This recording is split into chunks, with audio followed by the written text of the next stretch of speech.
Hi everyone, मी ऋतुजा. आज आपण सुरुवात करणार आहोत एक खूप बेसिक पण super important topic, accounting.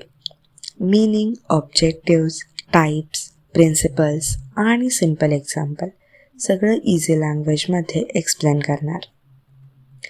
Accounting म्हणजे बिझनेसमधल्या सर्व पैसे रिलेटेड ट्रान्झॅक्शन्स, त्यांचं सिस्टमॅटिक रेकॉर्डिंग, क्लासिफाईंग आणि समरायझिंग करणं.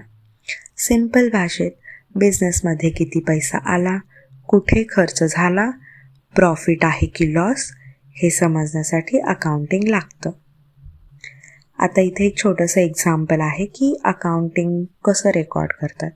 तर उदाहरणार्थ एक छोटंसं किराणा दुकान आहे. त्यांनी किती रुपयांची खरेदी केली, त्यांच्या शॉपमधून किती रुपयांची विक्री झाली आणि त्यांचा इतर खर्च किती आहे, हे जर आपण रेकॉर्ड केलं तर याच्यावरून प्रॉफिट झाला की लॉस झाला हे समजतं. अकाउंटिंगचे मेन ऑब्जेक्टिव्स काय आहेत, तर पहिलं आहे सगळ्या ट्रान्झॅक्शनचा प्रॉपर रेकॉर्ड ठेवणं. दुसरं आहे बिझनेसला कळणं की प्रॉफिट होतोय की लॉस. तिसरं आहे फायनान्शियल पोझिशन समजते, बिझनेस स्ट्रॉंग आहे का वीक.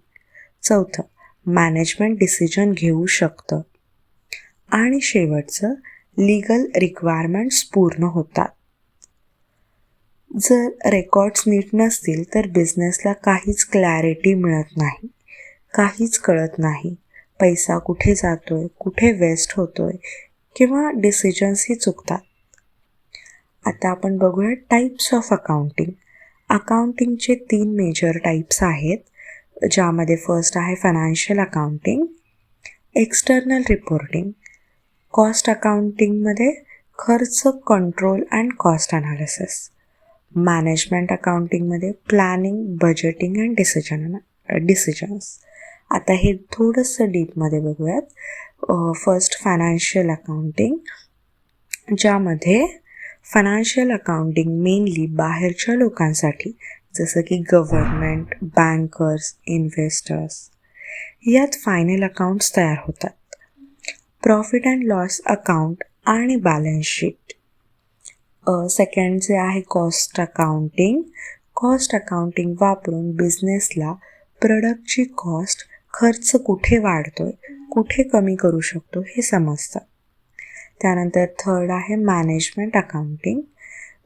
मॅनेजमेंट अकाउंटिंग मॅनेजमेंटसाठी असतं, जे की डेली डिसिजन्स, बजेटिंग आणि फ्युचर प्लॅनिंगसाठी उपयोगी पडतं. त्यानंतर आता आपण बघूयात अकाउंटिंग प्रिन्सिपल्स. अकाउंटिंगचे बेसिक काही प्रिन्सिपल्स आहेत, ज्यामध्ये आहे बिझनेस एंटिटी. बिझनेस एंटिटीमध्ये कसं असतं, बिझनेस आणि मालक ह्या 2 वेगळ्या वेगळ्या एंटिटीज कन्सिडर करायच्या असतात. त्यानंतर आहे मनी मेजरमेंट. फक्त पैसे, व्हॅल्यू असलेल्या गोष्टी रेकॉर्ड होतात. कॉस्ट कन्सेप्टमध्ये काय, तर असेटची व्हॅल्यू त्याच्या कॉस्ट प्राईजवरच ठरते. मॅचिंग कन्सेप्टमध्ये रिव्हेन्यू आणि एक्सपेन्सेस सेम पिरियडमधले असतात. ॲक्रुअलमध्ये कॅश येत नसला तरी ट्रान्झॅक्शन्स रेकॉर्ड होतात. कन्झर्वेटिझम म्हणजे प्रॉफिट कमी दाखवायचे, लॉसेस अधिक लक्षात घ्यायचे. आणि सगळ्यात महत्त्वाचं कन्सिस्टन्सी, रूल्स वारंवार बदलायचे नाहीत. त्यानंतर आपण एक सिम्पल प्रॉफिटचं एक्झाम्पल बघूयात, ज्यामध्ये सेल्स आहे 20,000 रुपये आणि एक्सपेन्स आहे 12,000 रुपये. तर त्यांचं प्रॉफिट किती होणार, 8,000 रुपये.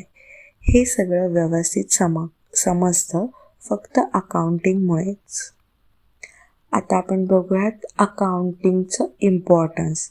अकाउंटिंगचा बेनिफिट, ज्यामध्ये इन्क्लूड आहे खर्च कंट्रोल होतो, बिझनेस वाढतो, फ्रॉड कमी होतात, प्लॅनिंग आणि डिसिजन्स इम्प्रूव्ह होतात. शॉर्टमध्ये सांगायचं तर अकाउंटिंग म्हणजे बिझनेसची लँग्वेज. जर ही लँग्वेज समजली तर फायनान्स सब्जेक्ट्स इझिली समजतात. आणि अशा प्रकारे इथे आपला फर्स्ट टॉपिक संपलेला आहे. तर तुम्हाला आता नेक्स्ट कोणता टॉपिक हवा आहे ते कमेंट करा आणि मला सांगा. तुम्ही शॉर्ट्ससाठीही टॉपिक कमेंट करू शकता आणि लॉंग व्हिडिओसाठीही टॉपिक कमेंट करूयात. भेटूयात आपण नेक्स्ट व्हिडिओमध्ये. Thank you for watching.